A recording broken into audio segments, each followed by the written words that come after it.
अस्सलामुअलैकुम वरहमतुल्लाहि वबरकातुहू। प्यारे दोस्तों, कुरान पाक में अल्लाह रब्बुल इज़्ज़त का इरशाद है कि हमने जिन्नों और इंसानों को पैदा किया खालिस अपनी इबादत के लिए। तो हर चीज़ का खालिक मुझे और आपको और इस पूरी कायनात के हर ज़र्रे को अपने हुक्म से पैदा करने वाला हमारा रब अल्लाह है। पर क्या आप जानते हैं कि अल्लाह तबारक व तआला ने जिन्नात की तख्लीक कब की? यानी अल्लाह पाक ने जिन्नात को हज़रत आदम अलैहिस्सलाम से कितने साल पहले पैदा किया और जिन्नात और फरिश्तों की जंग क्यों हुई? यही आज के हमारी इस वीडियो का मौजू है। उम्मीद करते हैं कि वीडियो को आप आखिर तक ज़रूर देखेंगे। और जब फरिश्तों की जिन्नात से जंग हुई तो फरिश्तों ने दुनिया से जिन्नात को ख़त्म कर दिया था, तो वो कहाँ चले गए थे? आज की इस इंफॉर्मेटिव वीडियो में हम आपको यही सब कुछ बताने वाले हैं, इसलिए वीडियो को आखिर तक हमारे साथ साथ बने रहिएगा। लेकिन वीडियो शुरू करने से पहले कमेंट में जाकर सुबहान अल्लाह ज़रूर लिख दीजिएगा। फरिश्तों और इंसानों की तरह जिन्नात भी अल्लाह तबारक व तआला की ख़ास मखलूक है। इंसान और जिन्नात में एक चीज़ का कॉमन है कि उन दोनों के पास सोचने समझने की सलाहियत है। दोनों अपने इख्तियार से अच्छे या बुरे रास्ते को चुन सकते हैं। जिन्नात इंसानों से कुछ चीज़ों में बहुत अलग है, जिसमें सबसे ख़ास बात यह है कि जिन्नात की हकीकत इंसान की हकीकत से मुख्तलिफ है। अरबी ज़बान में जिन लफ्ज़ का मतलब होता है दिखाई न देने वाला, यानी ऐसी चीज़ जो आँखों से ओझल हो। कुरान पाक में अल्लाह रब्बुल इज़्ज़त का इरशाद है और उसके साथ ही तुम्हें ऐसी जगह से देखते हैं जहाँ से तुम उन्हें नहीं देख सकते। अल्लाह रब्बुल इज़्ज़त ने हमें कुरान के ज़रिए ख़बर दी कि जिन्नात को आग से पैदा किया गया, जैसा कि सूरह रहमान में फ़रमाया गया, और जिनको आग से पैदा किया गया। तो जिन्नात के हवाले से बहुत ज़्यादा आयात और अहादीस मौजूद है। चुनांचे मुस्लिम शरीफ में है, सैयदना आयशा सिद्दीक़ा रज़ियल्लाहु ताला अन्हा से रिवायत है कि नबी करीम जनाब मुहम्मद रसूलुल्लाह सल्लल्लाहु ताला अलैहि वसल्लम ने इरशाद फरमाया कि अल्लाह पाक ने फ़रिश्तों को नूर से और जिन्नों को आग से पैदा किया गया, और आदम को उस चीज़ से पैदा किया गया जो तुम्हारे लिए बयान कर दी गई, यानी मिट्टी से। नाज़रीन, इसमें कोई शक नहीं है कि जिन्नात की तख्लीक इंसान से पहले हुई, जिसके बारे में अल्लाह रब्बुल आलमीन सूरह हिज्र आयत नंबर 26 और 27 में फरमाता है कि हमने इंसान को सड़ी हुई मिट्टी के सूखे गारे से बनाया और उससे पहले हम जिन को आग की लपेट से पैदा कर चुके थे। नाज़रीन, इस आयत से हमें साफ साफ मालूम होता है कि जिन्नात इंसान से पहले पैदा कर दिए गए। साहिब अक्ल मखलूक में सबसे पहला नंबर फ़रिश्तों का है, दूसरा नंबर जिन्नों का है और आखिरी नंबर इंसानों का है। बाज़ उलमाए किराम ये मानते हैं कि जिन्नात की पैदाइश इंसान से 2000 साल पहले हुई, यानी कि हज़रत आदम अलैहिस्सलाम की तख्लीक से तकरीबन 2000 साल पहले जिन्नातों की पैदाइश हुई। पर कुरान और हदीस में इस बात की कोई दलील मौजूद नहीं है। अब्दुल्ला बिन अम्र बिन आस रज़ियल्लाहु ताला अन्हु ने इरशाद फरमाया कि जिन्नात को अल्लाह रब्बुल इज़्ज़त ने इंसानों से 2000 साल पहले पैदा किया। इब्न अब्बास रज़ियल्लाहु ताला अन्हु ने फरमाया कि जिन्नात दरअसल ज़मीन के बाशिंदे थे और फरिश्ते आसमान के।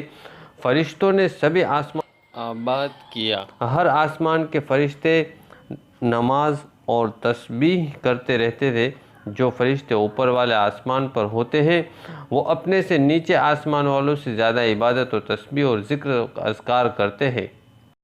इब्न अब्बास रज़ियल्लाहु ताला अन्हु फरमाते हैं कि जब अल्लाह रब्बुल इज़्ज़त ने जिन्नात के बाप कुसूमी को पैदा फरमाया तो उससे इरशाद किया कि बताओ तुम क्या चाहते हो।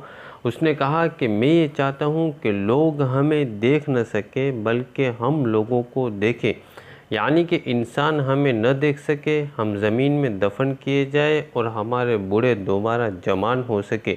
बहरहाल उसकी सारी ख्वाहिश पूरी कर दी गई। जिन हम इंसानों को देख सकते हैं पर हम उन्हें नहीं देख सकते, पर जब वो मरते हैं तो उन्हें भी ज़मीन में दफन कर दिया जाता है और उनमें से किसी पर मौत नहीं आती जब तक कि वो दोबारा जवान न हो जाए।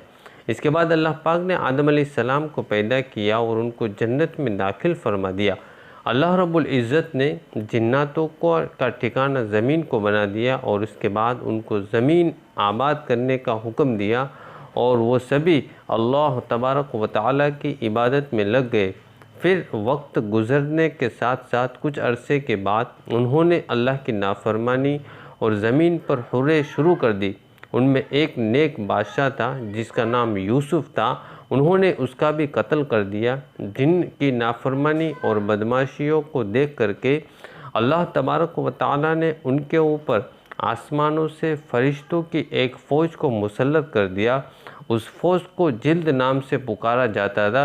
उस फ़ौज ने ज़मीन पर आते नाफरमान जिन्नातों को तबाह और बर्बाद कर दिया और उनको ज़मीन से भगा दिया, या ये कहें कि जिला वतन कर दिया और समुंदर की जंजीरों में मुल्किल कर दिया। इबलीस और उसके साथियों ने ज़मीन के अंदर अपनी हुकूमत कायम कर ली। उस वक्त इबलीस लिख था, उन्हें वो जगह सुकून की लगी और उन्होंने वहीं रहना ठीक समझा। हज़रत आदम अलैहिस्सलाम की पैदाइश से 40 साल पहले तक इबलीस और उसकी फ़ौज ज़मीन से कायम की रही। प्यारे दोस्तों, आपको बता दें कि फ़रिश्ते और जिन्नात के दरमियान जो जंग हुई थी उसमें जिन्नात को बुरी तरह शिकस्त मिली। उनको ज़मीन से हटाकर पानी की गहराइयों में मुसल्लत कर दिया गया। सारी ज़मीन खाली और वीरान थी। दूसरा सवाल पैदा ये होता है कि इबलीस जिन होने के बावजूद फ़रिश्तों के साथ आसमान में रहता था और अल्लाह की खूब इबादत भी किया करता था। हज़रत आदम अलैहिस्सलाम के वजूद से पहले ज़मीन पर जो कौम आबाद हुई वो इबलीस की ही कौम थी।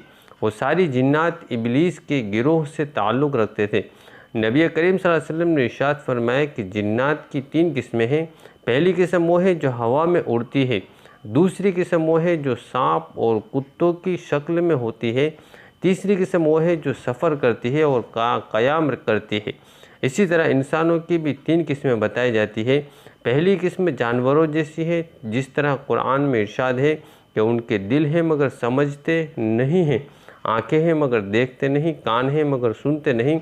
इंसान की दूसरी किस्म वो है जो दिखती है तो बनी आदम की तरह है लेकिन दिमाग शैतान का होता है। तीसरे किस्म के वो होंगे जो क़यामत के दिन अर्श के साए तले होंगे, जिसके अलावा वहाँ कोई दूसरा साया नहीं होगा। तो जिन्नात आमतौर से हर जगह पर होते हैं क्योंकि उनकी तादाद इंसानों के मुकाबले में 9 गुना ज़्यादा है, यानी एक इंसान है तो 9 जिन हैं। इसको यूँ समझिए कि अगर दुनिया में 1 करोड़ इंसान रहते हैं तो 9 करोड़ जिन्नात रहते हैं। याद रहे कि हर दिन सताता और परेशान नहीं करता, अलबत्ता 5 जिन्नात शरीर भी होते हैं, पाक जिन्नात शरीर भी होते हैं जो इंसानों को नुकसान पहुँचाते नहीं पहुँचाते। तो जिन्नात के वजूद को तस्लीम करना हमारा ईमान है। अगर कोई शख्स जिन्नात के वजूद को तस्लीम नहीं करता है तो ईमान वालों में से नहीं रहेगा। प्यारे दोस्तों, उम्मीद करते हैं कि आपको वीडियो पसंद आई होगी। हमारे चैनल को सब्सक्राइब करना न भूलें क्योंकि हम आपके लिए इस्लामिक हिस्ट्री से जुड़े लाजवाब नौजवाब और दुनिया भर की हैरत अंगेज़ मालूमात तहकीक के साथ आसान ज़बान में लेकर के आपकी खिदमत में आते हैं। हमें इजाज़त दीजिए। वैसे आपसे अगली किसी तारीफ़ धरती की और मालूमात वीडियो के साथ हम आपकी खिदमत में हाज़िर होंगे। फिर मिलते हैं। अस्सलामु अलैकुम वरहमतुल्लाहि वबरकातुहू।